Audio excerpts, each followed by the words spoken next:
Olá, pessoal, tudo bem? Oi, gente! Essa semana fomos a mais uma escola municipal de Goiânia para que os estudantes de lá nos contassem o que gostariam de saber. Vejam só o que eles perguntaram. Oi, eu sou o Gabriel do 8º C e eu quero saber mais sobre a Segunda Guerra Mundial e a Guerra Fria. Tchau! E para responder a pergunta deles, fizemos o quadro de hoje com o tema Os conflitos mundiais no século XX, Segunda Guerra Mundial e Guerra Fria. Então vamos juntos no nosso quadro A Curiosidade para ONU.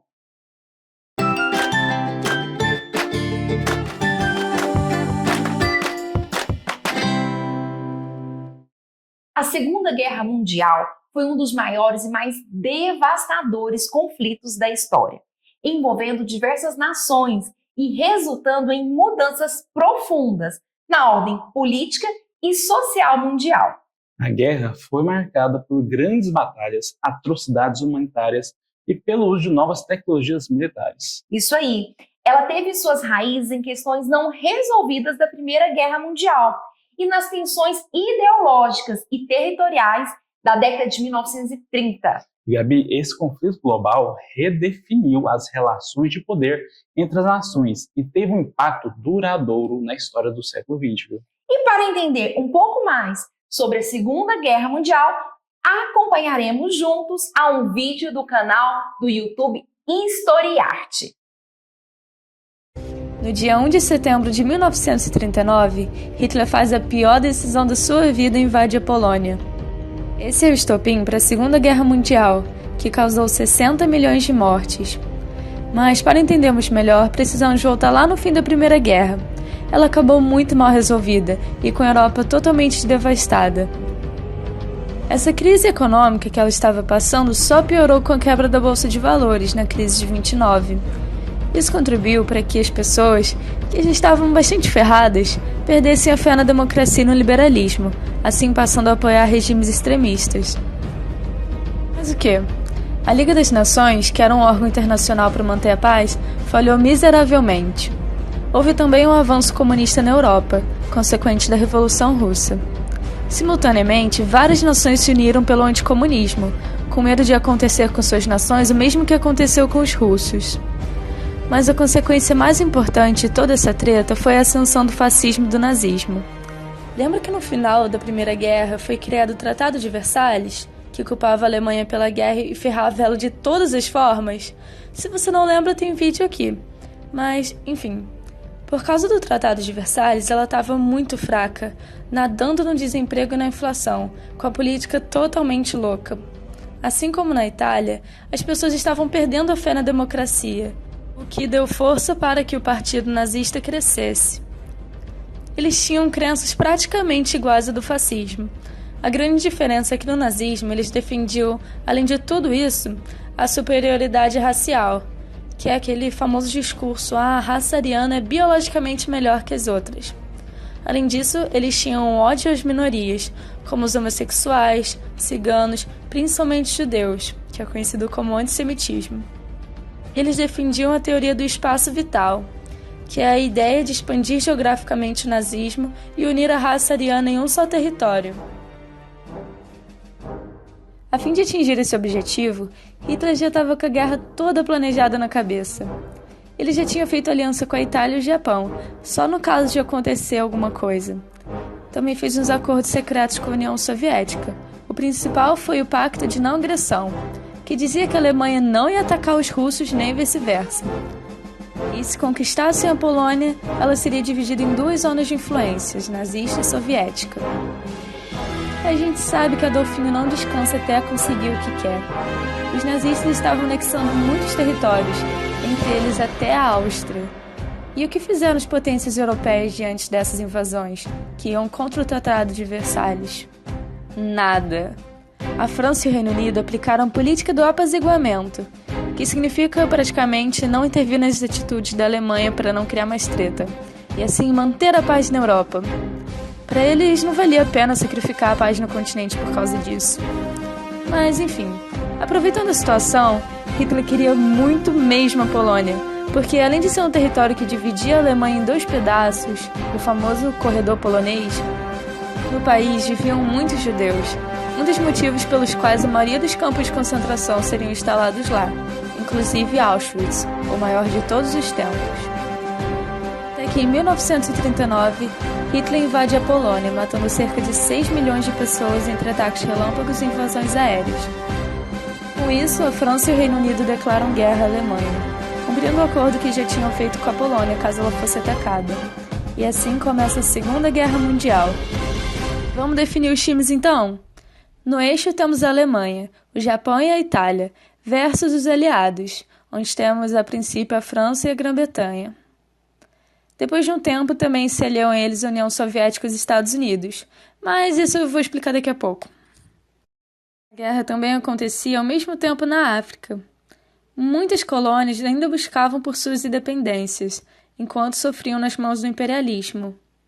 A coisa também não estava bem para o lado do Pacífico. Resumidamente, o Japão, país extremamente nacionalista, estava vivendo sua fase imperialista, explorando os recursos da China, já que ele mesmo quase não tinha matéria-prima. O Japão se envolveu em diversas guerras ali na Ásia para expandir seu domínio.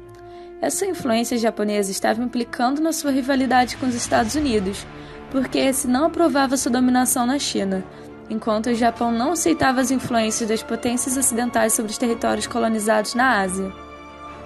Essa briga toda explodiu, literalmente, em 1941, quando o Japão ataca a base americana de Pearl Harbor, no Havaí, o que faz com que os Estados Unidos entrem oficialmente na guerra.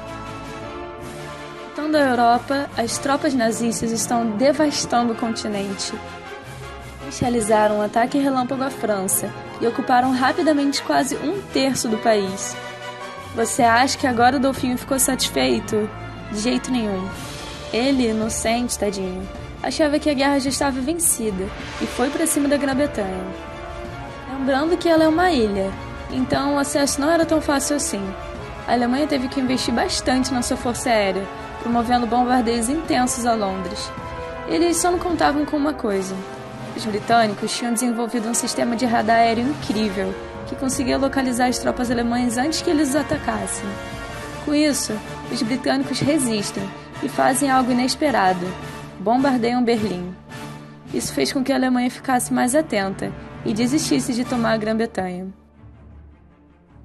Mas, gente, Adolfinho não se acalmou. Em 1941, ele quebra o pacto de não agressão e invade a União Soviética. Os russos tinham um exército muito grande e foram os que mais morreram na guerra.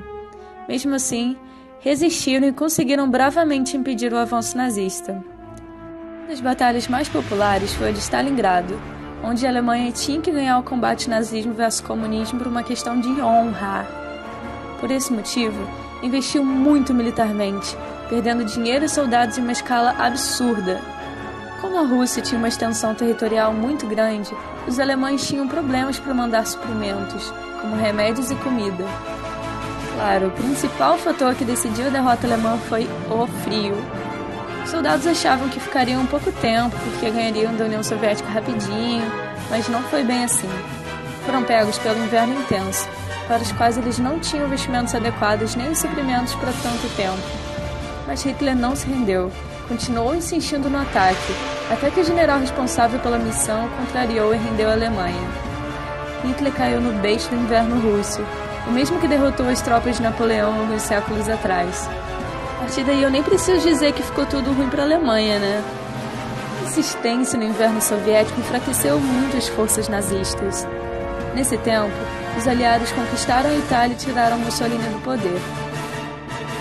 Realizaram também um ataque surpresa aos alemães, que ficou conhecido como Dia D, desembarque das tropas dos aliados na Normândia.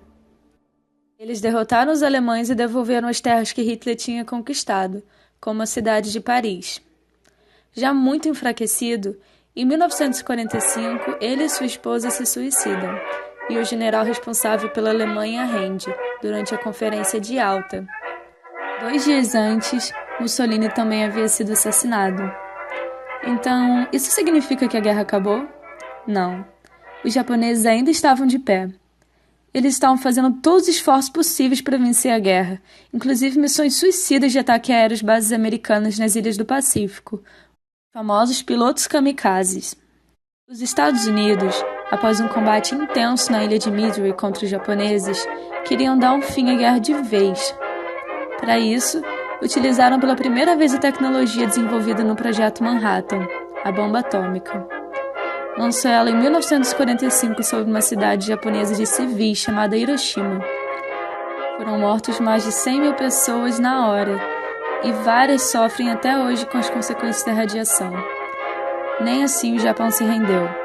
2 dias depois, os Estados Unidos lançam outra bomba, dessa vez sobre a cidade de Nagasaki. O último membro restante do eixo se rende, e a Segunda Guerra Mundial é finalizada. Há uma crítica muito grande de que não havia uma real necessidade dos americanos usarem as armas nucleares, principalmente porque foram 2 vezes em um curto período de tempo, visto que os japoneses não tinham condições de resistir. Há interpretações que ele fez isso para reafirmar sua superioridade bélica e mostrar para o mundo que eles de fato não têm medo de usá-la. Beleza, mas quais foram os resultados de todo esse massacre que a gente chama de Segunda Guerra Mundial? Foram 60 milhões de mortos, sendo classificado como o maior conflito que já existiu na humanidade.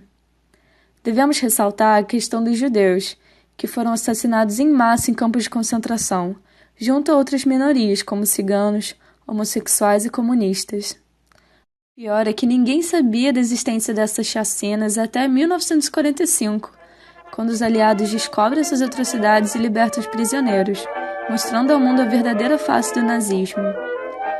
Para penalizar os crimes de guerra, foi feito o julgamento de Nuremberg. Porém, muitos dos militares incriminados fugiram para a América do Sul, e sim, alguns deles até se refugiaram no Brasil. Como uma tentativa de reverter os danos aos judeus, a recém-criada Organização das Nações Unidas forma o Estado de Israel, para que eles possam ter seu Estado oficial em sua terra prometida. Acontece que esse território já estava habitado pelos palestinos, mas isso é história para outro vídeo. Os Estados Unidos lucraram muito com a guerra, levando em conta que ele era o principal fornecedor de armas e outros suprimentos. A guerra conseguiu reerguer sua economia, fazendo com que ele se recuperasse de vez da crise de 29. Agora, poderoso, estava pronto para fincar outro combate, a Guerra Fria. Para encerrar tudo isso, foi feita a Conferência de Potsdam, onde se reuniram os grandes líderes mundiais, Stalin, Truman e Churchill, para decidir os rumos da história. Eles decidiram que a Alemanha seria submetida a um processo de desnazificação, ou seja, fim de todas as leis nazistas e a reestruturação do sistema judicial e educacional, de modo democrático, e a eliminação de todos os elementos socioculturais nazistas. Ela também teria sua capital dividida em 4 zonas de influência. As principais seriam Berlim Ocidental, de política capitalista, e Berlim Oriental, de política socialista, e assim se fez com o resto da Europa, divisão que ficou conhecida como Cortina de Ferro. O mundo agora estava dividido entre as 2 novas potências mundiais, os Estados Unidos e a União Soviética. Espero que esse vídeo tenha te ajudado a tirar um 10 na sua prova de amanhã. Depois eu quero que você venha aqui nos comentários e me agradeça, tá bom? Mentira, mas manda para os seus friends que também estão no sufoco. Deixa aí seu joinha, se inscreve que eu fico muito, muito feliz. Muito obrigada e até a próxima. Pessoal, a gente vai para um intervalo bem rapidinho, mas agorinha a gente volta.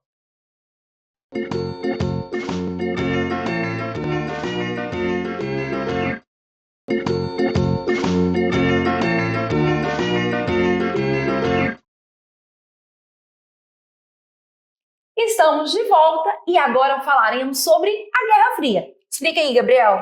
Então, Gabi, a Guerra Fria foi um período de intensa rivalidade política, militar e ideológica que dominou as relações internacionais entre 1947 e 1991, envolvendo principalmente os Estados Unidos e a União Soviética. E esses 2 blocos antagônicos, representando o capitalismo e o socialismo, disputaram a influência sobre outras nações e continentes, sem que um confronto militar direto ocorresse entre eles. E para entendermos ali um pouco mais sobre a Guerra Fria, acompanhemos juntos mais um vídeo do canal do YouTube História e Arte. Bora lá com a gente? A Guerra Fria foi um período em que a guerra era improvável e a paz impossível. Ela ficou conhecida assim porque nunca houve um conflito armado direto entre os Estados Unidos e a União Soviética, já que no caso de uma batalha seria impossível haver vencedores, ou simplesmente sobreviventes. As duas superpotências tinham arsenais nucleares, que criavam um clima de tensão no mundo inteiro na espera de uma guerra atômica. Além disso, certos acontecimentos já mostraram que os Estados Unidos não tinham medo de usar suas bombas. Podemos concluir que a Guerra Fria foi, na verdade, uma competição de ordem ideológica, bélica, econômica, tecnológica e até mesmo espacial para disputar qual sistema era melhor, o capitalismo ou o socialismo. Para entendermos as origens desse período, precisamos voltar lá no fim da Segunda Guerra Mundial.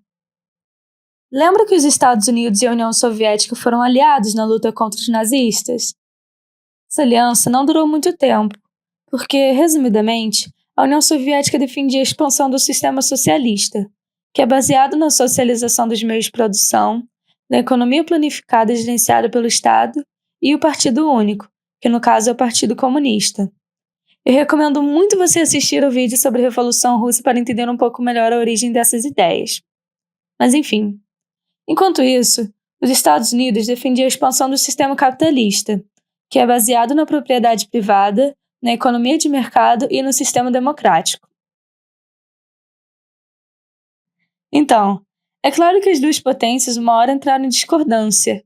Ao final da guerra, a solução foi dividir a Europa em zonas de influência, o Ocidente capitalista e o Oriente socialista, divisão que ficou conhecida como Cortina de Ferro.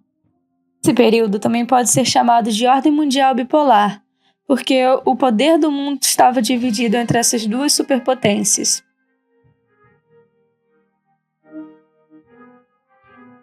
Durante esse período, ambas potências financiaram golpes de Estado na América Latina, África e Ásia, com o objetivo de expandir seus sistemas. Esses regimes, em geral, eram muito violentos e tinham em comum a forte repressão aos opositores. Em 1947, com o objetivo de reforçar a dominância do capitalismo sobre o mundo, os Estados Unidos impõem a doutrina Truman, um discurso contra a influência comunista onde eles assumem o compromisso de defender o mundo dos soviéticos.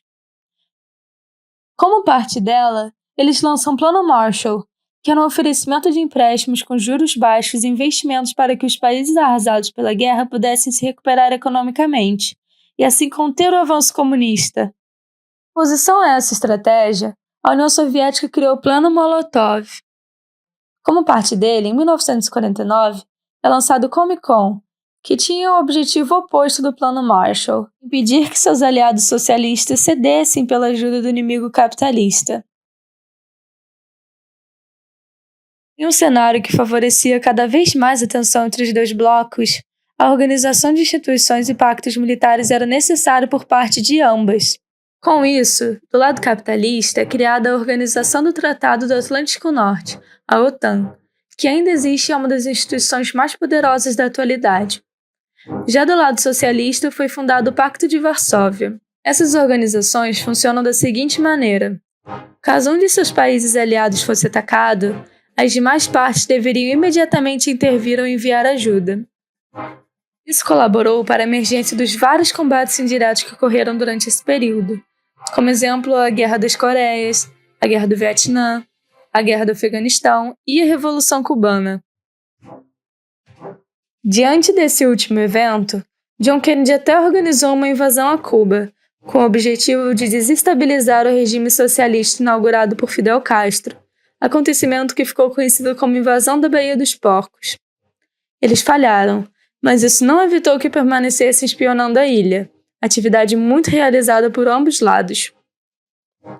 Em uma dessas missões da CIA, em 1962, um avião americano coletou uma série de imagens que parecia ser uma construção de uma nova base militar.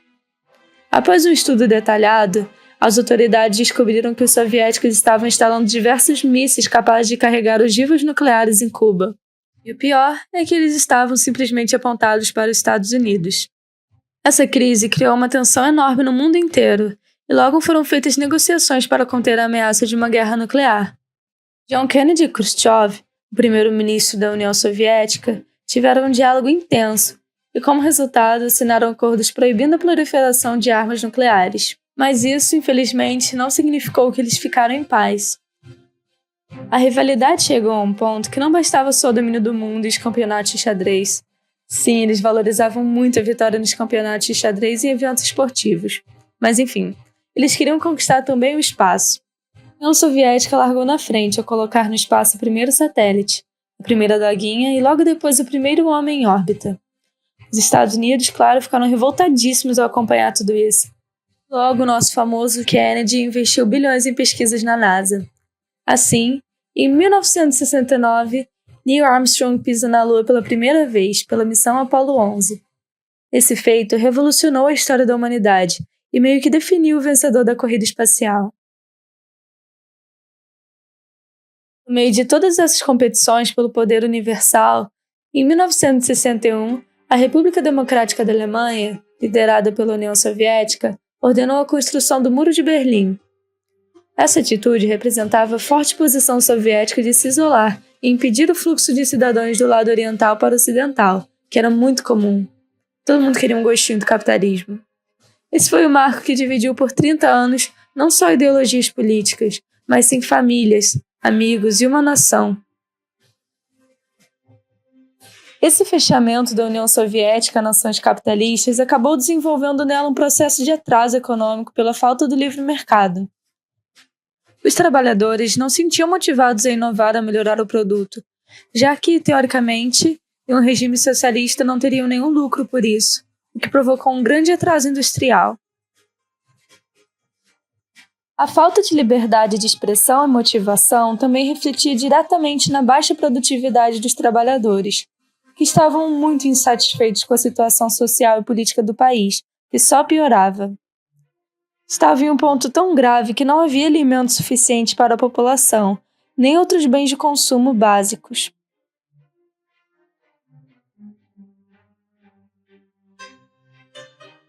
Mas, de onde surgiu toda essa crise na União Soviética?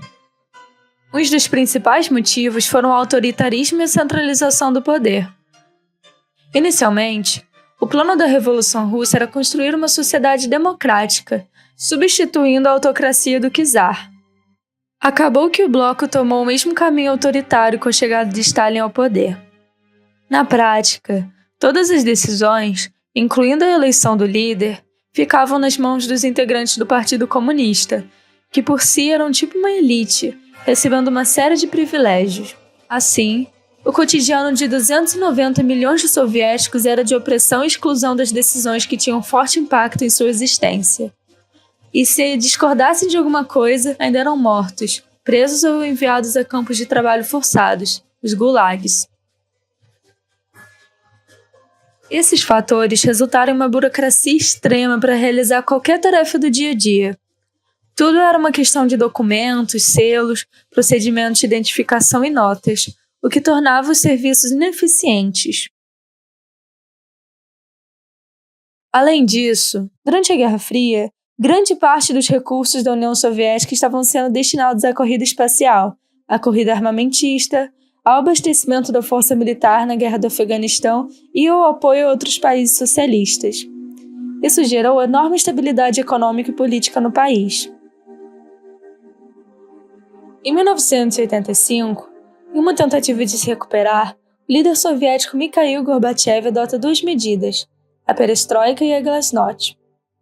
A perestroika buscava a reconstrução econômica e a glasnost propunha transparência política, o que mostrou uma tentativa de abrir o país ao mundo.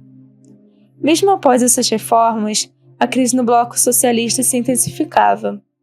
No leste europeu, ocorreram muitas reivindicações pelo fim do regime socialista e desvinculação da União Soviética, e ela, já incapaz de se sustentar, concedia. Símbolo do fim do bloco socialista e, consequentemente, da Guerra Fria foi a queda do Muro de Berlim, em 1989. Esse acontecimento deu força para o processo de reunificação das Alemanhas. Com o desdobramento dos movimentos de desintegração no bloco socialista, o governo perdeu o controle da situação. Assim, em 1991, Gorbachev renuncia e a União Soviética se dissolve, dando origem a 15 novos países de sistema capitalista.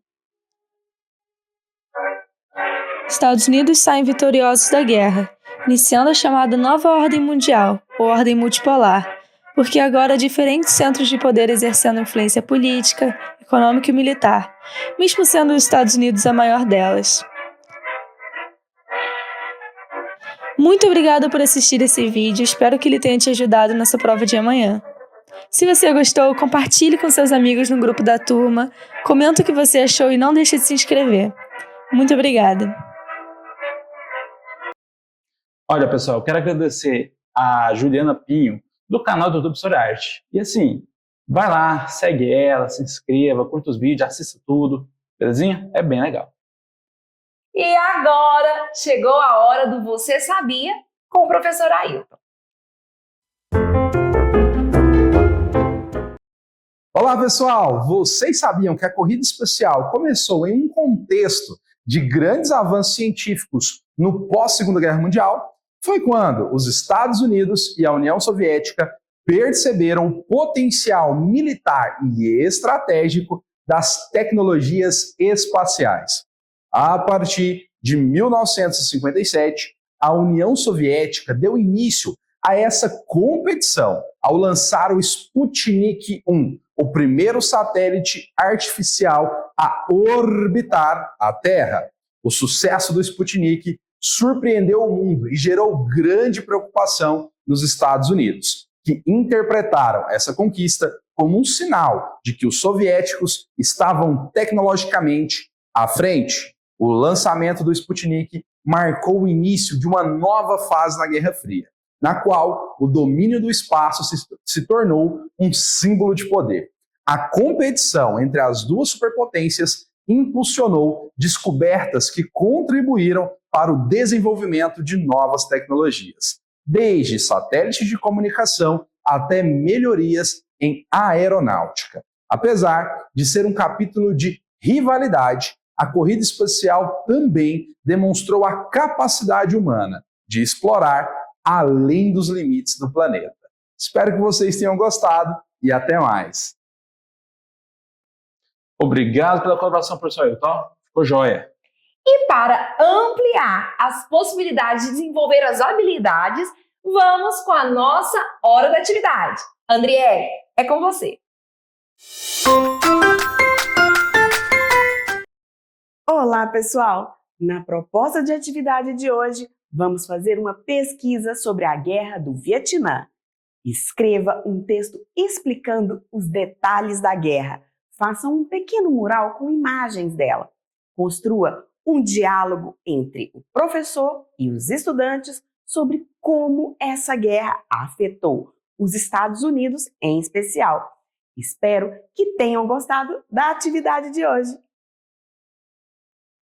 Gabriel, estamos chegando ao fim. Espero que tenham gostado do nosso programa de hoje.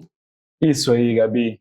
E assim, pessoal, não se esqueçam de acessar o nosso portal Conexão Escola para ter acesso a outros vídeos e a nossas propostas de atividade. O site está aqui na sua telinha, junto com o QR Code. Então, basta acessar o www.sme.goiania.gov.br/Conexão Escola. Tchau! Tchau, gente!